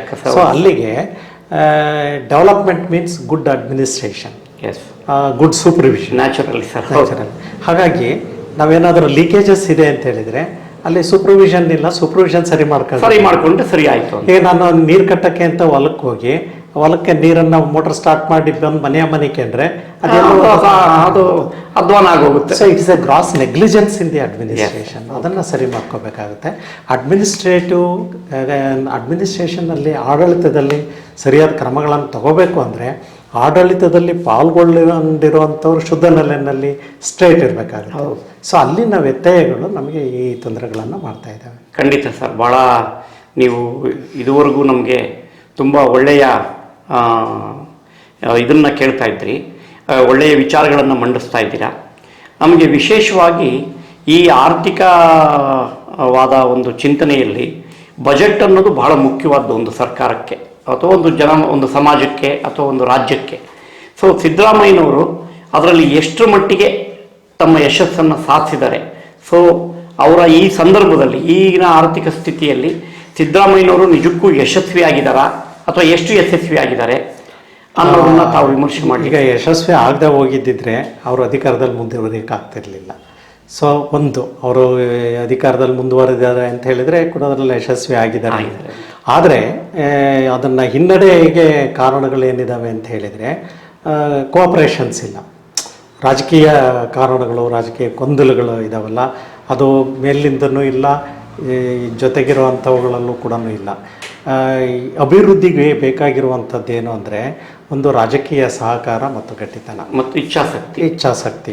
ಆ ಇಚ್ಛಾಶಕ್ತಿ ಬಗ್ಗೆ ಒಂದಷ್ಟು ನಾವು ಹೇಳ್ಬೋದು. ಭಾಳ ಮುಖ್ಯವಾಗಿ ಇನ್ನೊಂದು ನನಗನ್ಸೋದು, ತುಂಬ ಜನ ನನಗೆ ಫೋನ್ ಮಾಡಿ ಕೇಳ್ತಾ ಇದ್ರು ಚಿತ್ರದುರ್ಗಕ್ಕೆ ಏನು ಕೊಟ್ಟಿದ್ದಾರೆ ಅಂತ. ಬಹಳ ಅವ್ರು ಸಹಜವಾಗಿ ನನ್ನ ಪ್ರಶ್ನೆ ಕೂಡ ಇತ್ತು, ಅದೇ ಅದನ್ನು ಜ್ಞಾಪಿಸ್ಕೊಂಡ್ರಿ ಸರ್. ಏನಾದ್ರು ಈಗ ಇನ್ನೊಂದು, ಈಗ ಒಂದು ರಾಜ್ಯದಲ್ಲಿ ಈಗ ಹೆಂಗೆ ನಾನು ಅದೇ ಪ್ರಶ್ನೆ ಬಂತು, ತೆರಿಗೆ ಪಾಲನ್ನು ಕರ್ನಾಟಕಕ್ಕೆ ನೀವು ಕಡಿಮೆ ಕೊಡ್ತಿದ್ದೀರ ಅನ್ನೋ ಪ್ರಶ್ನೆ ಥರನೇ ಈ ಚಿತ್ರದುರ್ಗಕ್ಕೆ ಏನು ಕೊಟ್ರಿ ಅನ್ನೋ ಪ್ರಶ್ನೆ ಕೂಡ ನನಗೆ ಅದೇ ಥರ ಪ್ರತಿಧ್ವನಿಸ್ತಾ ಇದೆ. ಸೊ ಒಂದು ರಾಜ್ಯದ ವಿಸ್ತಾರವಾದ ಒಂದು ಭೂ ಪ್ರದೇಶದಲ್ಲಿ ಕೆಲವು ಪ್ರದೇಶಗಳು ಹಿಂದುಳಿದಿರ್ಬೋದು, ಕೆಲವು ಪ್ರದೇಶಗಳು ಮುಂದಿರ್ಬೋದು, ಕೆಲವು ನೀರಾವರಿ ಪ್ರದೇಶಗಳಿರ್ಬೋದು, ನೀರಾವರಿ ಇಲ್ಲದೆ ಇರೋ ಪ್ರದೇಶ ಇರ್ಬೋದು, ಕೆಲವು ಜಿಲ್ಲೆಗಳು ಬಡತನದಲ್ಲಿರ್ಬೋದು, ಕೆಲವು ಜಿಲ್ಲೆಗಳು ಶ್ರೀಮಂತವಾಗಿರ್ಬೋದು.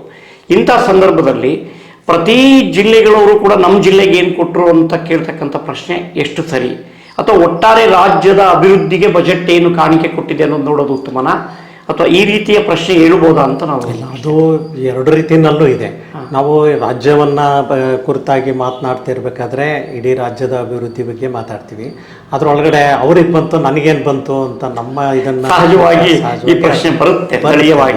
ಇದನ್ನು ಮ್ಯಾನೇಜ್ ಮಾಡೋ ಅಂಥದ್ರಲ್ಲಿ ನಮ್ಮ ಎಲ್ಲ ಪಕ್ಷಗಳ ಸರ್ಕಾರಗಳು ಕೂಡ ನನ್ನ ವೈಯಕ್ತಿಕವಾಗಿ ನನ್ನ ಅನಿಸಿಕೆ ಪ್ರಕಾರ ಎಡವಿರೋದು ಎಲ್ಲಿ ಅಂತ ಹೇಳಿದರೆ, ಇವರು ಒಂದು ವೈಜ್ಞಾನಿಕ ಧೋರಣೆಯಲ್ಲಿ ಸೈಂಟಿಫಿಕ್ ಮೆಥಡ್ ಅಂತ ಹೇಳ್ತೀವಲ್ಲ, ಆ ರೀತಿನಲ್ಲಿ ಹೋಗ್ತಾ ಇಲ್ಲ. ಒಂದು ಪ್ರಾಜೆಕ್ಟನ್ನು ಎತ್ಕೊಂಡ್ವಿ, ಅದನ್ನು ಕಂಪ್ಲೀಟ್ ಆಗೋವರೆಗೂ ಕೂಡ ಇನ್ನೊಂದು ಪ್ರಾಜೆಕ್ಟ್ ತೊಗೋಬಾರ್ದು ಅಂತ ಇವರೇನು ಮಾಡ್ತಾರೆ, ಎಲ್ಲೆಲ್ಲಿ ಡಿಮ್ಯಾಂಡ್ ಬರುತ್ತೋ, ಎಲ್ಲೆಲ್ಲಿ ಕೂಗ್ ಬರುತ್ತೋ ಮಾಡ್ತಾ ಹೋಗ್ತಾರೆ.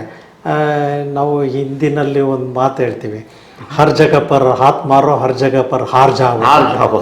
ಈಗ ಎಲ್ಲ ಪ್ರಾಜೆಕ್ಟ್ಗಳು, ಈಗ ನಮ್ದು ಭದ್ರಾ ಮೇಲ್ದಂಡೆ ಯೋಜನೆ ತಗೊಂಡು ಇನ್ನು 30-35 ವರ್ಷಗಳಿಂದ ಇನ್ನೂ ಆಗಿಲ್ಲ ಅಂತ ಅದರ ಮೌಲ್ಯ ಕೂಡ ದಿನದಿಂದ ದಿನಕ್ಕೆ ದುಪ್ಪಟ್ಟು ಆಗ್ತಾನೆ ಇದೆ. ಪ್ರಾರಂಭದಲ್ಲಿ ಇದ್ದಿದ್ದಕ್ಕಿಂತ ಇವತ್ತು 50 ಪಟ್ಟು. ಅದಕ್ಕೆ ಒಂದು ಯೋಜನೆಯನ್ನ ಅದು ಕೊನೆ ಪಕ್ಷ ಅದೊಂದು ಟೈಮ್ ಬೌಂಡ್ ಒಳಗಡೆ ಮುಗಿತಾ ಬಂದಾಗ, ಇದು ಮುಗಿಯೋದು ಇನ್ನು 2 ವರ್ಷ ಐತೆ ಅಂದಾಗ ಇನ್ನೊಂದು ಪ್ರಾಜೆಕ್ಟ್ ಪ್ಲಾನಿಂಗ್ ಸಮಗ್ರವಾದಂಥ ಯೋಜನೆ ಇರಲಿ.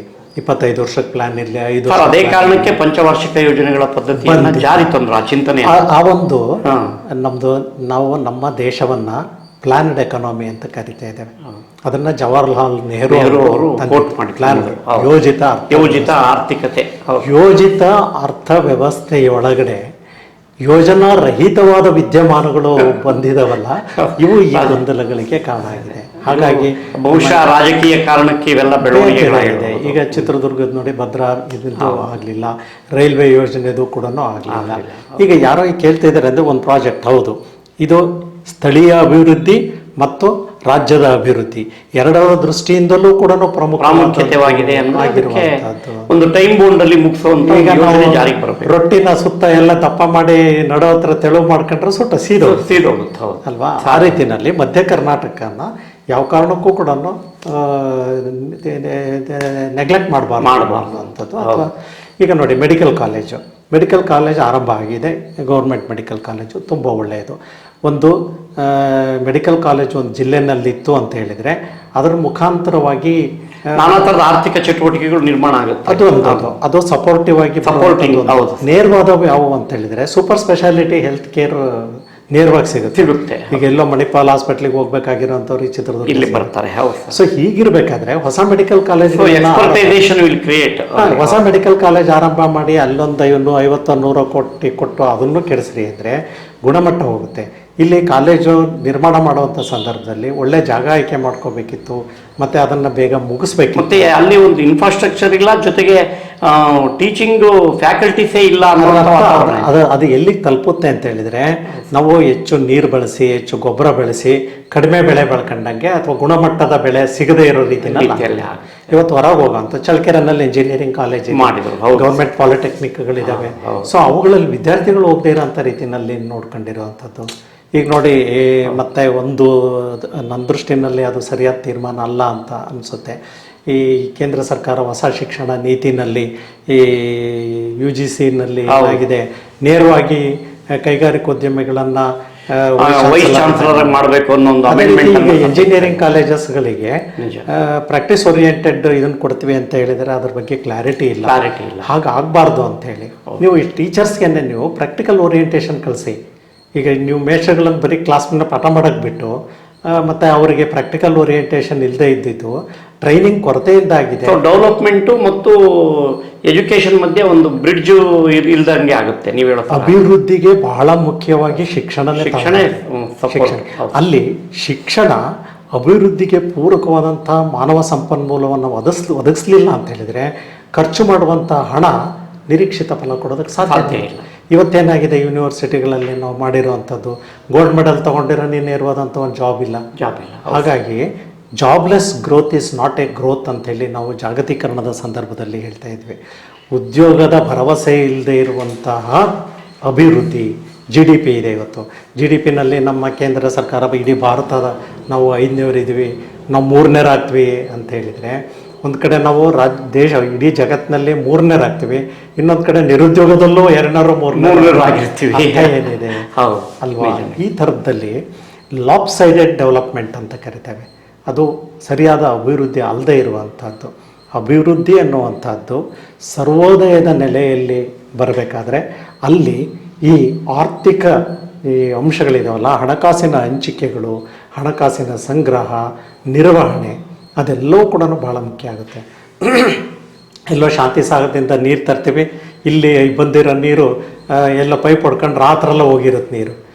ನಮಗಿವತ್ತು what is the cost of that? Lack of administration and management and also ಇದು ಸೆನ್ಸ್ Sense. ಎಜುಕೇಷನ್ ಇಲ್ಲ. ಹೌದು. ಇದು ನಮಗೆ ಅದಕ್ಕೆ ಇವತ್ತು ನಾವು ಈ ಇದರಲ್ಲಿ ಒಂದು ಒಳ್ಳೆ ಪ್ರಸ್ತಾಪ ಮಾಡಿದ್ದಾರೆ. ಮಹಿಳೆಯರಿಗೆ ಮತ್ತು ಮಕ್ಕಳಿಗೆ ಸಂವಿಧಾನವನ್ನು ಕಲಿಸುವಂಥ ಒಂದು ಯೋಜನೆಯನ್ನು ಕೂಡ ಇದರಲ್ಲಿ ತಗೊಂಡಿದ್ದಾರೆ. ಭಾಳ ಮುಖ್ಯವಾದದ್ದು ನಮ್ಮ ಹಕ್ಕುಗಳ ಬಗ್ಗೆ ನಮ್ಮನ್ನು ಜಾಗೃತವಾಗಿ ಗೊಳಿಸೋದಿದೆಯಲ್ಲ, ಅದು ಕೂಡ ಒಂದು ಅಭಿವೃದ್ಧಿಯ ಭಾಗನೇ ಆಗುತ್ತೆ. ಅಂಥವೆಲ್ಲ ಕೆಲವು ಯೋಜನೆಗಳಿದೆ. ಆದರೆ ಏನಾಗಿದೆ ಅಂತ ಹೇಳಿದರೆ, ಆಗಲೇ ಇರುವಂಥ ಯೋಜನೆಗಳಿದಾವಲ್ಲ, ಅವುಗಳನ್ನು ಒಂದಿಷ್ಟು ಬೇಗ ಮುಗಿಸುವಂಥ ರೀತಿಯಲ್ಲಿ ಸಮಸ್ಯೆಗಳಿರ್ತವೆ. ಅಲ್ಲಿ ಯಾರೋ ಲ್ಯಾಂಡ್ ಕೊಡಲಿಲ್ಲ ಅಂತ ಹೇಳಿದ್ರು, ಈ ರೈಲ್ವೆ ಇದಕ್ಕೆ ಅಕ್ವಿಸಿಷನ್ ಆಫ್ ಲ್ಯಾಂಡ್ ಅಂತ ಹೇಳಿ ಅದು ಸ್ಲೋ ಆಗ್ತಾ ಇದೆ, ತುಂಬ ಸ್ಲೋ ಆಗ್ತಾ ಇದೆ ಅಂತ. ಈಗ ಇವನ್ನೇನೆ ಸ್ಲೋ ಆಗ್ತಾ ಇರೋಂಥ ಇದು, ಅದು ಯಾರು ಅದನ್ನು ಸ್ಪೀಡಪ್ ಮಾಡಬೇಕು ಅವರೇ ಸ್ಲೋ ಆಗ್ತಾ ಇದೆ ಅಂತ ಹೇಳಿದ್ರು. ನ್ಯಾಯಾಲಯಗಳ ಹಸ್ತಕ್ಷೇಪ ಇರುತ್ತೆ, ಅವೆಲ್ಲವುಗಳನ್ನು ನಿಭಾಯಿಸ್ಬೇಕಾಗಿ ಸುಮ್ಮನೆ ನಾವು ಇಷ್ಟು ಕೋಟಿ ತಂದು ಕೊಟ್ವಿ ಅಂತೇಳಿ. ಈಗ ನೋಡಿ, ಕೇಂದ್ರ ಸರ್ಕಾರದಿಂದ ಭದ್ರಾ ಮೇಲ್ದಂಡೆ ಯೋಜನೆಗೆ 5300 ಕೋಟಿ ಕೊಡ್ತೀವಿ ಅಂತ ಹೇಳಿ ಅದು ಬರೀ ಘೋಷಣೆ ಆಯಿತು, ಆದರೆ ಹಣ ಕೊಡ್ಬೇಕಲ್ವ, ಸಪೋರ್ಟ್ ಸಿಸ್ಟಮ್, ಹಣ ಬಿಡುಗಡೆನೇ ಆಗಲಿಲ್ಲ. ಈಗ ಇಲ್ಲಿ ಭದ್ರಾ ಮೇಲ್ದಂಡೆ ಯೋಜನೆ ಮುಖಾಂತರವಾಗಿ ಬೆಳೆ ಬೆಳೀತಾರೆ, ಅದರ ಮೇಲೆ ಟ್ಯಾಕ್ಸ್ ಹಾಕುತ್ತೆ, ಕೈಗಾರಿಕೆಗಳು ಬರ್ತವೆ, ಅದರಲ್ಲಿ ಅದೆಲ್ಲವೂ ಕೂಡ ಆದಾಯ ಗ್ರೋತ್ ಡೆವಲಪ್ಮೆಂಟ್. ಸೊ ಹಾಗಾಗಿ ಇಲ್ಲಿ ಒಂದಷ್ಟು ರಾಜಕೀಯ ದೃಷ್ಟಿಕೋನವನ್ನು ಕಡಿಮೆ ಮಾಡಿಕೊಂಡು ಸಮಗ್ರ ಅಭಿವೃದ್ಧಿಗೆ ಸಮಗ್ರ ಮನಸ್ಥಿತಿಯನ್ನು ರೂಢಿ ಮಾಡ್ಕೊಳ್ಳೋದು ಭಾಳ ಮುಖ್ಯ. ಸರ್, ತಾವು ಹೇಳಿದ ಸಮಗ್ರ ಅಭಿವೃದ್ಧಿ ಮತ್ತು ರಾಜಕೀಯವನ್ನು ಕಡಿಮೆ ಮಾಡಿ ಸರ್ವ ಜನರ ಹಿತಕ್ಕಾಗಿ ಒಂದು ಸಮಗ್ರ ದೃಷ್ಟಿಕೋನದಿಂದ ಆರ್ಥಿಕತೆಯನ್ನು ರೂಪಿಸಬೇಕು ಅಂತ ಸಿದ್ದರಾಮಯ್ಯನವರ ಈ 16ನೇ ಬಜೆಟಲ್ಲಿ ಈ ಥರದ ಲಕ್ಷಣಗಳು ತಮಗೆ ಕಂಡು ಬಂದಿದ್ದಾವ? ನಾವು ಎಲ್ಲವನ್ನು ತುಂಬ 100% ಅಂತ ನಾವು ಹೇಳೋಕ್ಕಾಗದೇ ಇದ್ರು ಕೂಡ ಕಂಪೇರಿಟಿವ್ಲಿ ನಾವು ಅವುಗಳನ್ನು ನೋಡ್ತಾ ಬಂದಿದ್ದೇವೆ. ಕಂಪೇರಿಟಿವ್ ಎಲ್ಲಿ ಅಂದರೆ ಇಂಪ್ಲಿಮೆಂಟೇಷನ್ನಲ್ಲಿ ತುಂಬಾ ತಪ್ಪುಗಳಾಗ್ತಾಯಿದೆ. ಒಂದು ಮಾತ್ರ ನಿಜ, ಓಲೈಕೆಯನ್ನು ಎಲ್ಲರೂ ಮಾಡಿದ್ದಾರೆ. ಓಲೈಕೆಯನ್ನು ಒಬ್ಬರು ಒಂಥರ ಮಾಡಿದರೆ ಇನ್ನೊಬ್ರು ಇನ್ನೊಂದು ಥರ ಮಾಡಿದ್ದಾರೆ. ಈಗ ನಾನು ಬಹುಶಃ ರಾಜಕೀಯ ಕಾರಣವೇ ಮುಖ್ಯ. ರಾಜಕೀಯ ಕಾರಣ ಅಂತ ಹೇಳಿದರೆ, ಕೆಲವರು ಸಂಪನ್ಮೂಲಗಳನ್ನು ಕೊಟ್ಟು ಫ್ರೀ ಬೀಸನ್ನು ಕೊಟ್ಟು ಓಲೈಕೆ ಮಾಡಿದರೆ, ಇನ್ನೊಬ್ಬರು ಭಾವನಾತ್ಮಕವಾದಂತಹ ಒಂದು ಒತ್ತಡಗಳನ್ನು ಸೃಷ್ಟಿ ಮಾಡುವಂಥದ್ದು. ಬೋತ್ ಆರ್ ಈಕ್ವಲಿ ಸೇಮ್, ಎರಡೂ ಒಂದೇನೆ, ಎರಡೂ ಸರಿಯಲ್ಲ. ಹಾಗಾಗಿ ನಾವು ಮೂಲಭೂತವಾಗಿ ಅವರಾಗೆ ಏನು ಬೇಕು, ಕುಡಿಯೋ ನೀರಿಲ್ಲ, ಕುಡಿಯೋ ನೀರಿನ ಬಗ್ಗೆ ಕೊಡುವಂಥದ್ದು. ಇನ್ನು ಬರ್ತಾ ದಿನಗಳಲ್ಲಿ ಏನಾಗುತ್ತೆ ಅಂದರೆ, ಯಾವ ನಮಗೆ ಭಾಳ ಸುಲಭವಾಗಿ ಸಿಗುವಂಥ ಅಗತ್ಯ ಅವಕಾಶಗಳಿದ್ವಲ್ಲ, ಅದು ನೀರು, ಗಾಳಿ, ಇಂಥವುಗಳೆಲ್ಲ ಇವು ಹೆಚ್ಚು ಕಾಸ್ಟ್ಲಿ ಆಗ್ತಾ ಹೋಗ್ತವೆ. ಎಲ್ಲವನ್ನು ನಾವು ಮುಂಚೆ ದುಡ್ಡು ಕೊಟ್ಟು ಅಂದರೆ ಫ್ರೀಯಾಗಿ ಸಿಗುವಂಥದ್ದಕ್ಕೆ ಇವತ್ತು ದುಡ್ಡು ಕೊಡಬೇಕಾಗಿದೆ. ಸೊ ಹಣ ಕೊಡಬೇಕು ಅಂತ ಹೇಳಿದರೆ ನಮ್ಗೆ ಹಣ ಬರಬೇಕಲ್ಲ. ಒಂದು ಕಡೆ ಉದ್ಯೋಗದ ಬೆಳವಣಿಗೆ ದರ ಕಡಿಮೆ ಆಗ್ತಾಯಿತ್ತು ಮತ್ತು ಉದ್ಯೋಗಗಳ ಗುಣಮಟ್ಟನೂ ಕಡಿಮೆ ಆಗ್ತಾ ಇದೆ.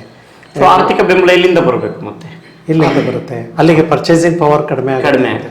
ಇವತ್ತೇನಾದರೂ ನಮ್ಮ ಬೆಲೆಗಳು ಕಮ್ಮಿ ಆಗಿದ್ದಾವೆ ಅಂದರೆ ಪರ್ಚೇಸಿಂಗ್ ಪವರ್ ಕಡಿಮೆ ಆಗಿದೆ ಅನ್ನೋ ದೃಷ್ಟಿನಲ್ಲಿ. ಹಾಗಾಗಿ ಇವತ್ತು ಎಲ್ಲ ವಲಯಗಳನ್ನು ಕೂಡ ಒಂದು ಸಮಾನ ದೃಷ್ಟಿಕೋನದಲ್ಲಿ ನೋಡಿಕೊಂಡು ಅರ್ಜೆನ್ಸಿ ಯಾವುದಿದೆ ಇದೆ ಅವುಗಳಲ್ಲಿ ಕೂಡ ಬರಬೇಕಾಗುತ್ತೆ ಅನ್ನುವಂಥದ್ದು.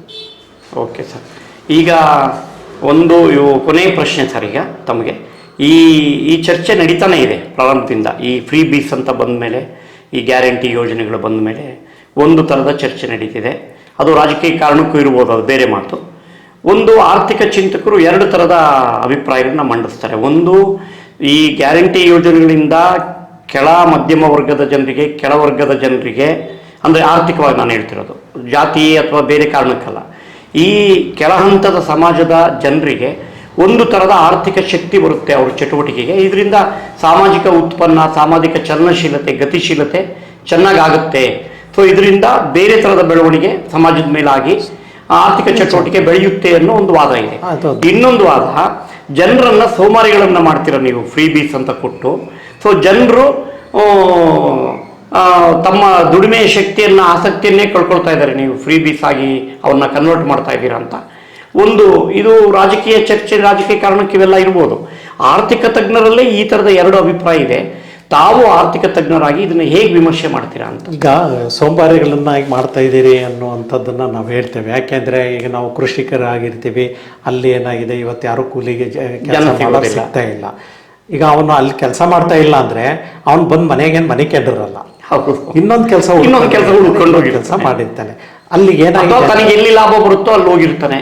ಅಲ್ಲಿಗೆ ಅದೊಂದು ಸಬಲೀಕರಣ ಅವನಿಗೆ ಎಲ್ಲಿ. ಈಗ ಅವನು ಈ ಮೊದಲೇನಾಗಿತ್ತು, ನಮಗೆ ತುಂಬ ಹೇಳ್ತಾ ಇದ್ರು, ಈಗ ನಮ್ಮ ಊರುಗಳಲ್ಲಿ ಒಂದೊಂದು ಮನೆಗೆ ಒಂದು ಹಟ್ಟಿನಲ್ಲಿ ಒಂದೊಂದು ಮನೆಗೆ ಒಂದೊಂದು ಮೋಟರ್ ಸೈಕಲ್ ಆಗಿದ್ದಾವೆ ಅಂತ. ಇದೆಲ್ಲ ಅಭಿವೃದ್ಧಿ ಅಲ್ಲ. ಈಗ ನಮಗೆ ಇರ್ಬೋದು, ಅದಕ್ಕೆ ಮೆಕ್ಯಾನೈಸೇಷನ್ ಇದೆ, ಬಂದಿದೆ. ಇದು ನಮ್ಮ ಅಭಿವೃದ್ಧಿ ಒಳಗಡೆ ಹಲವಾರು ಸ್ಥಿತ್ಯಂತರಗಳನ್ನು ಕಂಡಿದ್ದೇವೆ. ಆದರೆ ಒಂದೇನು ಅಂತ ಹೇಳಿದರೆ, ಈಗ ನಮಗೆ ಫ್ರೀ ಕೊಡ್ತಾರೆ ಅಂತ ಹೇಳಿದರೆ ಮನೆಯಲ್ಲಿ ಯಾರೂ ಇಲ್ಲ. ಇನ್ನೂ ಒಂದಿದೆ, ಈಗ ಹೆಣ್ಮಕ್ಳು ಯಾರು ಇದು ಮನೇಲಿ ಇರೋದಿಲ್ಲ, ಎಲ್ಲ ಬರೀ ಟೂರ್ ಹೋಗ್ತಾರೆ, ಮತ್ತೆ ಜಾಸ್ತಿ ದೇವಸ್ಥಾನಗಳಿಗೆ ಹೋಗ್ತಾರೆ. ಅದಕ್ಕೆ ಏನಾಗಿರುತ್ತೆ, ತುಂಬ ನಾವು ಭಾಳಷ್ಟು ಈ ಪ್ರಯೋಗಗಳನ್ನು ಮತ್ತು ನಮ್ಮ ಅನುಭವ ಪ್ರಕಾರ ಹೇಳಬೇಕು ಅಂತ ಹೇಳಿದರೆ, ಈಗ ಒಂದು ಹಸಿದವರಿಗೆ ಆರಂಭದಲ್ಲಿ ಫುಡ್ಡು ಏನೇನು ಸಿಗ್ತದೋ ಅವನ್ನೆಲ್ಲವನ್ನೂ ಅನುಭವಿಸ್ಬೇಕು ಅನ್ನೋದು ಒಂದು ದಾಹ ಬಂದ್ಬಿಡು. ಆ ದಾಹಕ್ಕೆ ಇದನ್ನು ತಿಂದೆ ಅದನ್ನು ತಿಂದೆ ಇದು ಅದು ಬರ್ತಾ ಬರ್ತಾ ದಾಹ ಕಳ್ಕೊಂಡ್ರೆ ಅದಕ್ಕೆ ನಾವು ಎಕನಾಮಿಕ್ಸ್ನಲ್ಲಿ ಈಗ ನಾವು ಕೋವಿಡ್ ಟೈಮಲ್ಲೇ ನೋಡಿದ್ದೀವಿ. ಕೋವಿಡ್ ಟೈಮಲ್ಲಿ ತಿಂಗಳಿಗಾಗುವಷ್ಟು ರೇಷನ್ನ ಒಂದೇ ದಿನ ಕೊಂಡ್ಕೊಂಡು ಹೋಗ್ಬಿಡೋರು. ಏನಾಗುತ್ತೆ ಅನ್ನೋ ಒಂದು ಆ ದಾಹ ಒಂದು ತರ ಅಂದ್ರೆ ಭಯ, ಯಾಕೆ ಕೂಡಿಟ್ಬಿಟ್ರೆ ಒಳ್ಳೇದಲ್ಲ, ನಾಳೆ ಮತ್ತೆ ಅಂಗಡಿ ತೆಗೆಯುತ್ತೋ ಇಲ್ಲೋ ಅಂತ.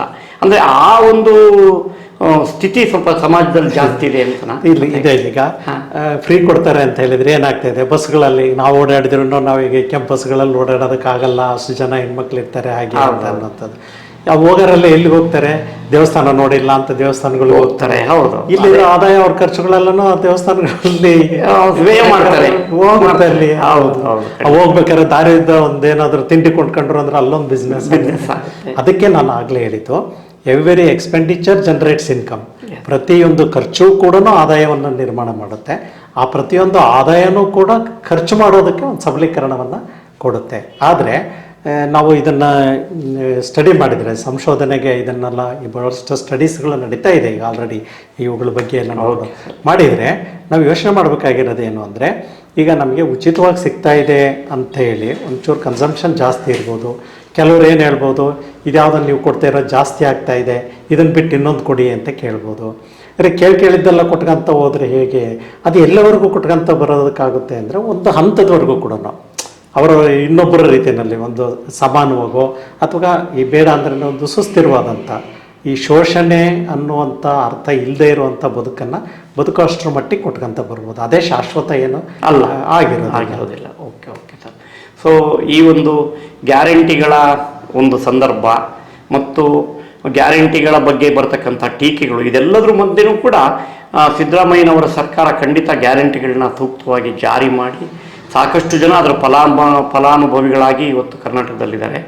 ಜೊತೆಗೆ ಆರ್ಥಿಕ ಚಟುವಟಿಕೆ ಕರ್ನಾಟಕದಲ್ಲಿ ಈ ಗ್ಯಾರಂಟಿಗಳು ಬಂದ ಮೇಲೆ ಕುಂದೋಗ್ಬಿಡುತ್ತೆ ಅನ್ನೋ ಒಂದು ಭಾವನೆ, ಆ ಥರದ್ದೇನೋ ಒಂದು ಪರಿಣಾಮ ಬೀರಿಲ್ಲ ಅಂತ ನನ್ನ ದೃಷ್ಟಿನಲ್ಲಿ ಗ್ಯಾರಂಟಿ ಯೋಜನೆಗಳಲ್ಲಿ ಇದನ್ನ ಎಲ್ಲರಿಗೂ ಕೊಡಬಾರ್ದಿತ್ತು, ಸೆಲೆಕ್ಟಿವ್ ಆಗಿ ಕೊಡಬೇಕಿತ್ತು.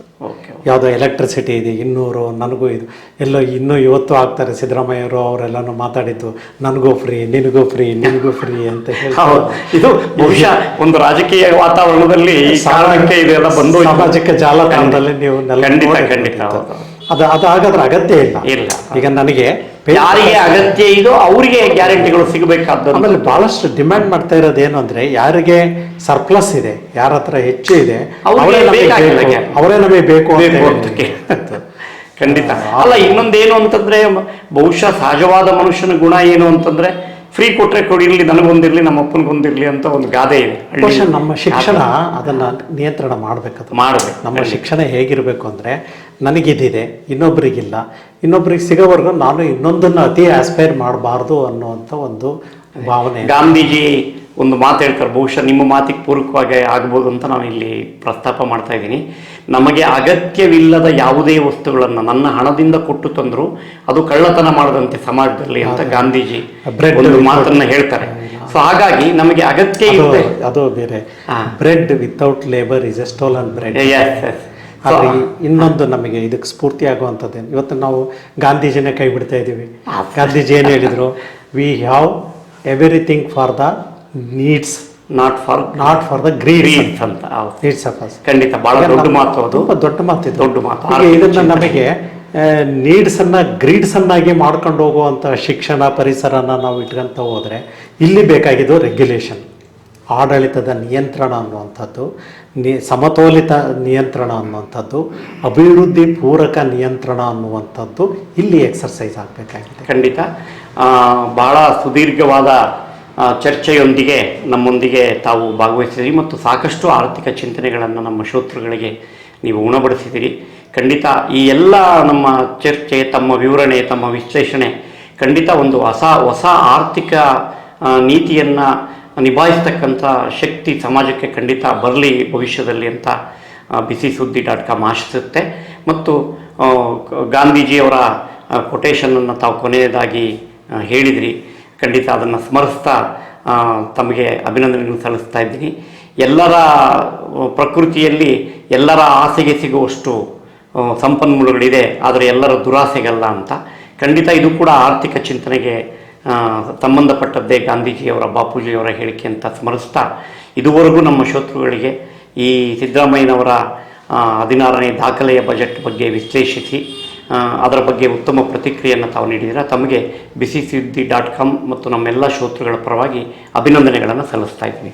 ಧನ್ಯವಾದಗಳು. ನಮಸ್ತೆ. ಮತ್ತು ಕೊನೆಯದಾಗಿ ನಮ್ಮ ಮನಸ್ಥಿತಿ ಯಾವ ರೀತಿ ಬರಬೇಕು ಅಂತನ್ನೋಂಥದ್ದೊಂದು ಶಿಕ್ಷಣ ನಮಗೆ ಬೇಕಾಗಿದೆ ಅಂತ ಹೇಳಿದರೆ, ಅಭಿವೃದ್ಧಿ ಅಂದರೆ ಸರಕುಗಳಲ್ಲಿ ಭೌತಿಕ ವಸ್ತುಗಳ ಮತ್ತು ನಾಗರಿಕತೆಯ ಅನುಭವಗಳು ಇವು ಜಾಸ್ತಿ ಆಗ್ತಾ ನಮಗೆ ದುರಾಸೆ ಬರದೇ ಇರುವಂಥ ಒಂದು ಮನಸ್ಥಿತಿಯನ್ನು ನಾವು ಎಲ್ಲೋ ಒಂದು ಕಡೆಗೆ ಆಧ್ಯಾತ್ಮಿಕ ನೆಲೆಗಟ್ಟಿನಲ್ಲೋ ಮೌಲ್ಯಗಳ ರೂಪದಲ್ಲೋ ಮಾಡಬೇಕಾಗುತ್ತೆ. ಯಾಕೆಂತ ಹೇಳಿದರೆ ಇವತ್ತು ಅಭಿವೃದ್ಧಿಗೆ ಖರ್ಚಾಗುವಂಥ ಹಣ ಎಲ್ಲವೂ ಕೂಡ ಬೇರೆ ಬೇರೆ ಎಲ್ಲೆಲ್ಲೋ ಹೋಗಿ ಲೋಕಾಯುಕ್ತರು ಹೋದರು, ರೈಡ್ ಮಾಡಿದರು, ಈ ಥರದ accumulation of wealth in unethical manner ಅಂತೀವಲ್ಲ, ಸೊ ಅದು ಆಗದೇ ಇರುವಂಥ ಒಂದು ಎಚ್ಚರಿಕೆ ಕೂಡ ನಮಗೆ ಖಂಡಿತ ಸರ್. ಇಲ್ಲ ಅಂತ ಹೇಳಿದರೆ ನಾವು ಅಭಿವೃದ್ಧಿಗಾಗಿ ಬಳಸುವಂಥ ಹಣ ಅದು ಇನ್ನೆಲ್ಲೋ ಹೋಗಿ ಕನ್ಸಾಲಿಡೇಟ್ ಆಗುವಂಥ ಸ್ಥಿತಿ ಬರುತ್ತೆ.